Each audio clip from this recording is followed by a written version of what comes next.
안녕하세요. 없는 형편에 두 사람 힘을 합쳐 열심히 살면 사는 게 조금 고달플지언정 같이 고생하는 만큼 행복하게 잘 살 수 있을 거라 믿었는데 이렇게 파혼하게 되다니. 결혼 준비하면서 파혼하는 사람들이 그렇게 많다는데 그게 제 이야기일 줄은 한 번도 생각해 본 적 없었어요. 말씀드렸다시피 저희 집이나 예비신랑 집이나 형편이 그렇게 넉넉한 편은 아니에요. 굳이 따진다면 저희 집이 예비신랑에 비해서 조금 더 나은 편이긴 해요. 재산이나 그런 게 더 많아서 형편이 낫다기보단 저는 외동인데 예비신랑은 밑으로 동생이 둘이나 더 있거든요. 예비신랑이 취직하자마자 집에서 나와 혼자 지내고 있는 것도 그 이유가 가장 커요. 부모님 집에서 살면 생활비야 조금 덜 들겠지만 동생들 용돈 챙겨주고 부모님 생활비 보태드리고 하면 모으는 돈이 하나도 없겠다 싶었고 차라리 월세 20만 원 내고 혼자 지내는 게 더 싸게 먹힌다는 계산이었거든요. 저도 직장 생활 시작하면서 그때부터 집에서 나와서 살기 시작했어요. 하지만 예비신랑과는 상황이 많이 달랐죠. 일단 독립해 나올 때 집에는 단순히 출퇴근 문제 때문에 독립을 하는 거라고 설명하긴 했지만 저는 예비신랑과는 반대로 저희 부모님이 어떻게든 저를 도와주고 싶어 하시는 게 부담이 돼서 집을 나온 이유가 더 컸습니다.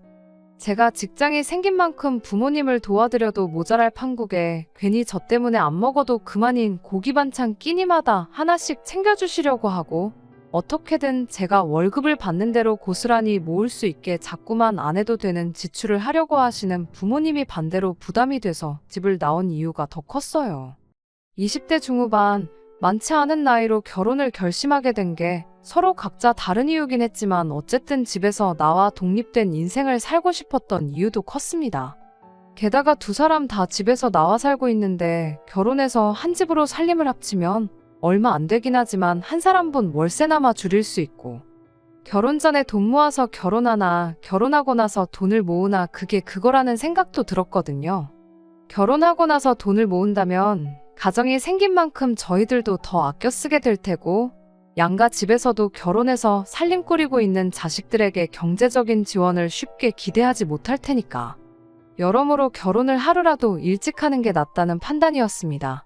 조금 이기적으로 보일지는 몰라도 일단 우리가 당장 돈 얼마 들이면서 생색내는 것보다 한 살이라도 어린 나이에 바짝 고생해서 하루라도 빨리 안정된 가정을 꾸리는 것이 당장 양가 집에 돈 얼마씩 도와주는 것보다 순서가 먼저다라고 생각을 했기 때문이에요.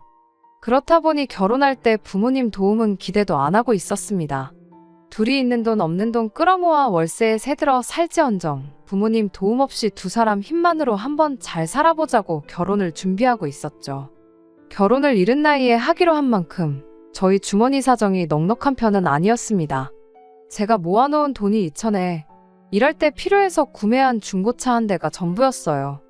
예비 신랑은 현금으로만 3천을 가지고 있었고요.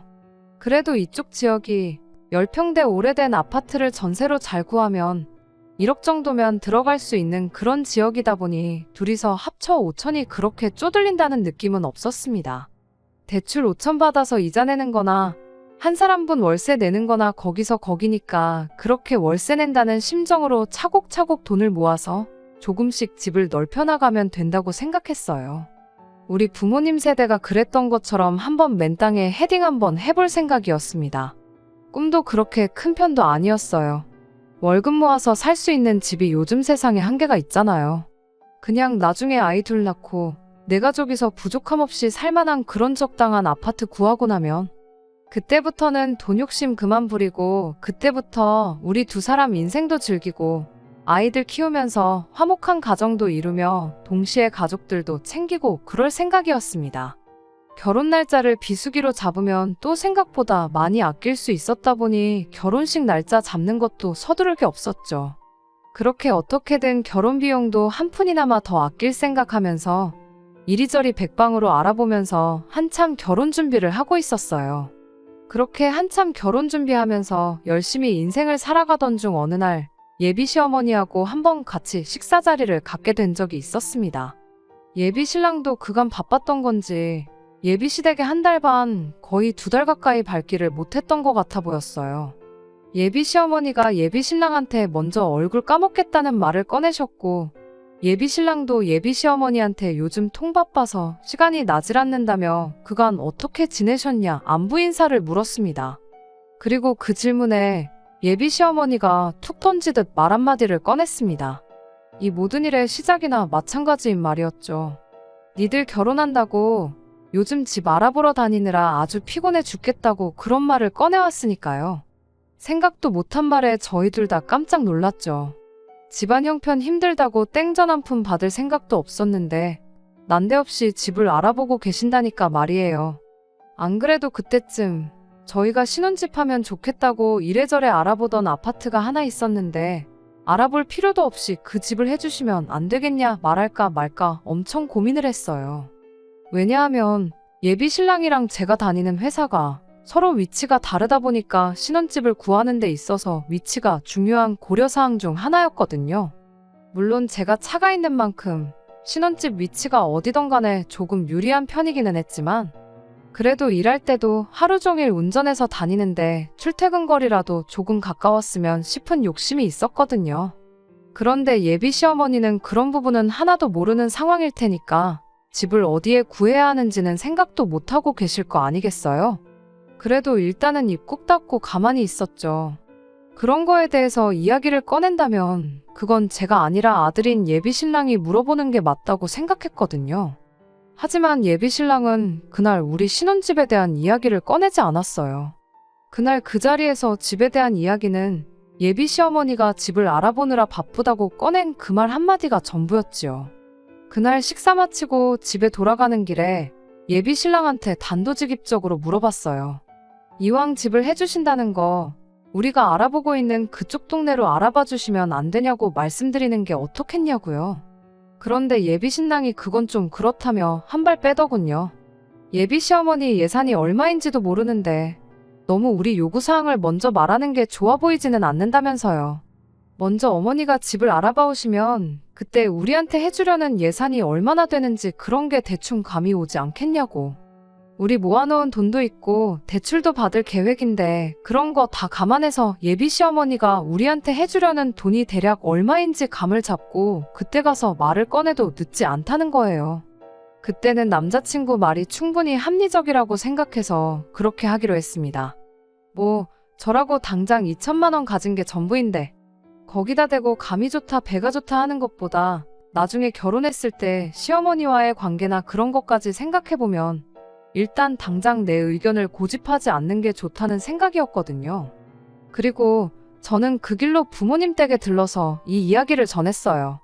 저희 부모님께서는 집까지 해준다는데 딸 자식 시집 보내는 입장에 아무것도 안 해서 보낼 수는 없지 않냐며 그 주에 노후자금으로 준비하고 계시던 적금에 보험도 몇 개 해지해서 현금 4천만 원을 만들어주셨습니다. 예비시댁에서 신혼집을 얼마짜리를 해줄지는 모르겠지만 그래도 부모님 돈 4천에 내 돈 2천. 차 한 대 이렇게 가져가면 그래도 26 나이치고 충분히 손 부끄럽지 않게 가져가는 거라 생각했어요. 그런데 또 이렇게 부모님 지원을 받고 나니까 여유가 생긴 만큼 욕심도 생기더라고요. 부모님이 돈을 해주신 만큼 제 돈에 남자친구 돈까지 합치면 거의 1억에 가까운 거금이 되었잖아요.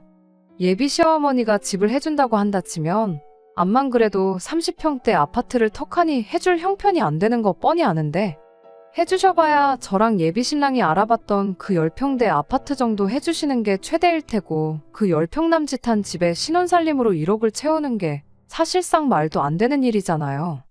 예비 신랑 돈은 따로라고 쳐도 앞으로 결혼식 하면 축의금 들어올 것도 있고 결혼 비용으로 나가는 돈도 이래저래 본전은 치게 될 텐데 그렇다고 당장에 1억이나 되는 큰 돈을 그냥 통장에 묶어두고 놀릴 수도 없는 노릇이기도 했고요.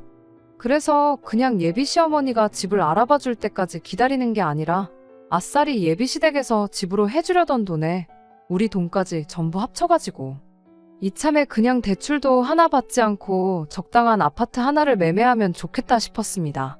그렇게 하면 예비 신랑과 저희 인생 계획에 있어서 몇 년은 절약하고 들어가는 거나 마찬가지였거든요. 전세로 시작해서 최대한 돈을 모아가지고 더 좋은 집으로 이사 나가는 그 계획에서 시작 단계부터 몇 단계 뛰어넘을 수 있는 건데 이보다 더 좋은 방법이 또 있겠나 싶었죠. 그렇게 예비 신랑에게 우리 집에서도 사천을 지원해주기로 했다는 그 기쁜 소식을 전하며 제 생각도 동시에 이야기했어요. 예비 신랑도 듣고 보니 제 말이 일리가 있는 소리라며 어머니가 집을 구해줄 때까지 기다리는 것보다 네 돈 내 돈 할 것 없이 전부 모아 합쳐가지고 집을 매매하는 쪽으로 이야기를 해보겠다고 기대에 차서 이야기를 해왔어요. 그런데 한국말은 끝까지 들어봐야 안다는 말이 그 말이 뭔지 딱 알겠더라고요. 예비 시어머니가 꺼냈던 니들 결혼한다고 집을 알아보고 있다던 그 말이 전후 사정 생각 안 하고 맨 처음에 나온 니들 결혼이라는 그 말 한마디 때문에 저희가 착각을 했던 겁니다. 저희 결혼 때문에 집을 구하는 건 맞았지만 저희 살 집을 구해준다는 게 아니고 당신들 이사 나갈 집을 알아보고 있었던 거예요. 예비 신랑 밑으로 동생들이 지내기 좀 더 편한 곳으로 말이죠. 저희 결혼하는 건 결혼하는 거고 이사는 이사대로 따로였던 겁니다. 사실 그걸 가지고 누구 탓을 할 수는 없었어요. 우리가 김치국을 마셔도 한참 잘못 마신 거였으니까요. 하지만 저희 부모님은 그것 때문에 들고 있던 보험도 잘 모으고 있던 적금까지 깼는데 그거 생각하면 정말 저희 부모님 볼 면목이 없더군요. 집에 가서 부모님께 어떻게 말을 꺼내야 하는지도 정말 고민이었어요. 거의 2주 가까이 그 충격에 결혼 준비도 뒷전으로 미루고 걸려오는 부모님 전화도 피하고 혼자서 쓸데없는 고민하는데 시간을 허비했습니다. 그런데 막상 부모님께 이 이야기를 전하니 사정이 그런데 충분히 그럴 수도 있는 거 아니겠냐며 오히려 그냥 무심코 던진 말에 그런 착각을 할 만큼 결혼하는데 아무 도움도 못 해준 게 미안하다며 저한테 되려 사과를 하시더라고요. 그러면서 그 돈은 이미 그렇게 된 거 그냥 저 결혼하는데 보태주는 돈으로 할 테니 요긴하게 쓰라고까지 하셨죠. 정말 죄송스럽고 감사한 마음에 눈물이 다 날 지경이었습니다. 아무튼 그렇게 계획 하나가 잘못 들이킨 김칫국 한 사발 때문에 완전히 헝클어지긴 했지만 저희 부모님의 배려로 결혼 자금은 거의 2배 가까이 늘어나게 된 상황이었습니다. 원래도 제가 이천에 중고차 한 대 대충 1,000만 원 잡고 예비 신랑 돈 3천만 원 이렇게 해서 각자 3천씩 반반 결혼을 하는 거라고 생각하고 있었는데 이렇게 된 거 예비 신랑도 예비 시부모님께 어떻게 상황을 잘 설명해서 조금이나마 지원을 받아왔으면 좋겠다 싶었죠. 그렇게 되면 반반 결혼 맞춰서 하는 거니 어디서 말 나올 것도 없고 그렇게 하는 게 공평한 거니까 말이에요. 그렇게 되면 둘이 각각 7천씩 1억 4천 정도를 해오는 게 되는 거니까. 애초에 계획했던 것처럼 대출금 껴서 신혼집을 전세가 아니라 매매로 들어가면 좋겠다는 생각이었습니다. 그것만 해도 당초 저희 계획에서 한 계단 뛰어넘어 시작하는 거나 마찬가지였으니 말이죠. 당장 신혼살림이야 혼자 살면서 쓰던 거 가져와서 쓰다가 여유 생길 때마다 하나씩 바꿔나가면 그만인 거고 결혼 비용은 축의금 들어오는 걸로 본전은 뽑을 수 있다고들 하니 그렇게 하는 것만큼 또 좋은 방법이 없겠다 싶었거든요. 그런데 제가 결혼이라는 걸 너무 쉽게 생각했었나 봅니다. 정말 100번 양보해서 예비 신랑이 집에서 그 어떤 지원을 못 받아온다고 해도 저는 아무 상관없었어요. 집에서 지원금 받아와서 반반 결혼하자고 한 것도 순전히 저 혼자만의 생각이었으니까요. 애초에 집에서 아무 지원을 받지 않고 결혼하기로 한 건데 이제 와서 집에 가서 4천만 원 받아오라고 한다면 예비 신랑 입장에서는 충분히 난감할 수도 있다는 생각이었습니다. 그러니 사실 아무 지원을 못 받아온다고 해도 그걸 가지고 예비 신랑을 원망하거나 탓할 생각이 전혀 없었어요. 그냥 4천만 원 더 대출받아서 이자 조금 더 내면 되는 일이라는 생각까지 가지고 있었죠. 그런데 혹시나 싶어서 꺼낸 지원금 이야기에 오히려 예비 신랑은 제가 생각했던 것과 정반대의 반응을 보여왔습니다. 갑자기 어디서 장남 효자병에 제대로 걸려버려가지고 온 거예요. 4천만 원 이야기를 꺼내니 되려 예비 신랑이 안 그래도 저한테 기니 할 이야기가 있었다며 입을 열었습니다. 집에서 지원을 받아오는 게 아니라 자기가 결혼 자금으로 모아놓은 3천만 원을 자기 가족들한테 주고 싶다는 거예요. 그게 무슨 소리냐 했더니 자기가 너무 돈 생각만 해서 여지껏 가족들을 너무 모른 척 했던 것 같다는 겁니다. 이제 와서 부모님이 왜 이사를 가시는 건가 생각해봤다는 거예요. 자기가 집을 나가 산 지도 어언 3년 차가 되어 가는데 동생들 편하게 해주려고 이사를 가는 거면 갔어도 진작에 갔으면 됐었다는 거죠. 그래서 그 이유를 예비 시어머니한테 여쭈어 봤는데 어머님 대답이 이랬답니다. 혹시나 예비 신랑이 혼자서 사는 게 너무 고달프고 힘들면 집에 돌아오고 싶어 하지 않을까봐 이사를 못했다는 거예요. 예비 시댁이 예비 신랑이 다니는 회사랑 거리가 그나마 가까운 편이거든요. 말인즉슨 동생들 공부 때문에 이사를 하게 된다면 동시에 예비 신랑 네 회사랑 거리가 크게 멀어진다는 거죠. 그럼 예비 신랑이 혼자 지내는 게 힘들어서 집에 돌아오기로 결심했을 때 회사까지 거리가 멀어진 만큼 몸이 고생을 한다는 소리인 거고요. 그런데 이번에 결혼을 하기로 한 만큼 더 이상 남자친구가 돌아올 집이 필요가 없어진 거나 마찬가지니 그제서야 어머님이 다른 두 자식들 지내기 편한 곳으로 이사를 나갈 결심을 하셨다는 겁니다. 자기는 그간 가족들한테 돈 얼마씩 쓰게 될 게 싫어서 집을 뛰쳐나온 건데 정작 내 가족들은 자기 때문에 불편하고 힘든 거 감수하고 버티고 있었던 거 아니겠냐고. 한동안 그거 생각하니 밥도 잘 안 넘어가고 그랬다더라고요.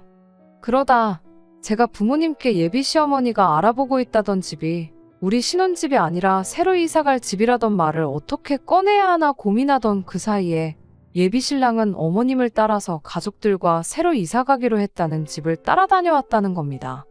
위치적으로 보나 뭘로 보나 먼저 살던 집보다 좋았는데 딱 하나 마음에 걸리는 게 있었다는 거예요.